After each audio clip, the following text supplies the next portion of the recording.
Pemilihan umum. Oke, itu salah satu contoh ya pemilihan umum, misalnya memilih kelas. Oke, jadi anak-anakku untuk lebih memahami lagi pelajaran kita pada hari ini mengenai Pancasila, kita akan membuat game. Coba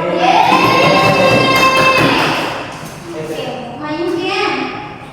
Oh, kamu suka? Iya, suka, Ibu. Ini apa ini?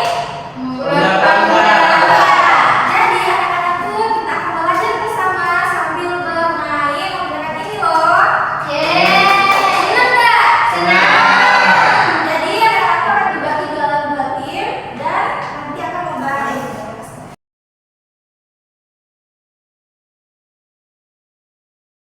Oke, jadi sebelum kita bermain, kesepakatan bermain adalah Ibu akan bertanya kepada anak-anakku mengenai apa sih sebutan dari Pancasila yang perlu kita pelajari. Kemudian nanti akan berjejer berbaris. Yang tidak bisa menjawab silakan mundur dulu, dan yang bisa menjawab silakan melempar baju kita. Oke, silakan maju untuk tim kedua. Tim dua kalah. Ya, silakan berbaris sebenarnya. Dulu nanti sama-sama. Bisa sekali, jangan lupa. Oke, pertama Satri. Apa sih itu Pancasila? Oke, silakan lempar bajunya. Berapa kak? Satu, jadi silakan 1 kali. Oke, Satri silakan melangkah 1 kali. Nggak bisa.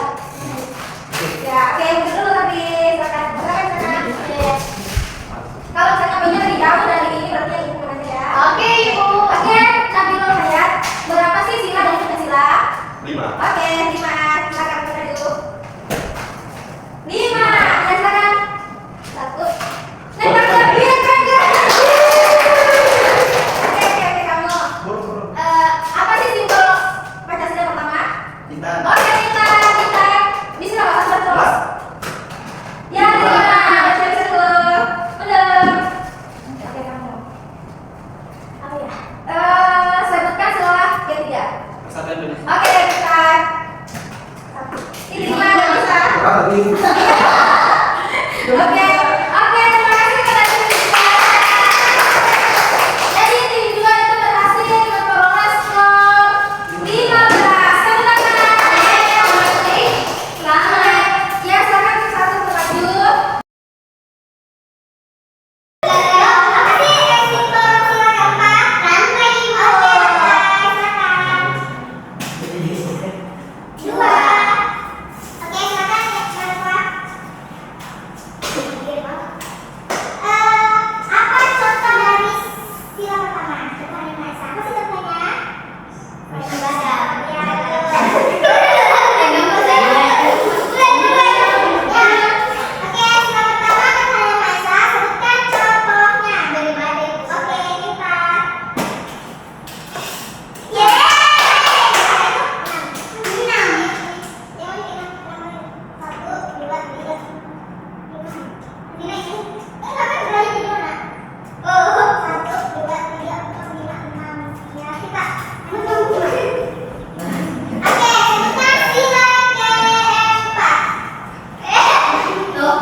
Semoga